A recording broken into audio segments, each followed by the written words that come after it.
And David picks up 5 smooth stones from a brook and puts them in his shepherd's bag. David runs towards Goliath and throws a stone at him with his sling. The stone hits Goliath in the forehead and he falls to the ground. David cuts off Goliath's head. Do you think it was really the stone that made David win the battle against Goliath? Or was there something far greater at work? Let's go back a little further. Before the battlefield was thick with fear. The air was heavy, and the ground seemed to tremble with the weight of Goliath's challenge. The armies of Israel and the Philistines are frozen in place. Before them towered a giant, his armor gleaming and his presence overwhelming. David, a young shepherd boy, armed with nothing but a sling and 5 smooth stones, walks toward a towering giant clad in impenetrable armor. Goliath's voice booms across the valley, dripping with disdain as he sizes up his opponent. "Am I a dog that you come at me with sticks?" he mocks, laughing at the absurdity of this boy daring to challenge him.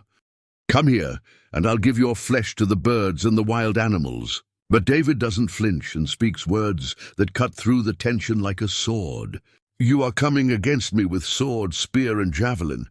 But I come against you in the name of the Lord Almighty, the God of the Israelite armies, which you have defied." Now what does that mean? Why has David appeared to be so confident that he could defeat Goliath? Because he knew something that the giant in front of him didn't have. While the rest of the armies were looking at the size of the giant, David was looking down there. He knew this giant was not circumcised. Circumcision was the mark of being in covenant with God, a sign that the Israelites were God's chosen people under his protection and promises. Goliath had no such covering. He may have been a giant in the eyes of men, but before God he was defenseless. David boldly declares, "This day the Lord will deliver you into my hands, and the whole world will know that there is a God in Israel." David's words reveal the true source of his confidence. So not the stones, not the sling, but the authority of God's name.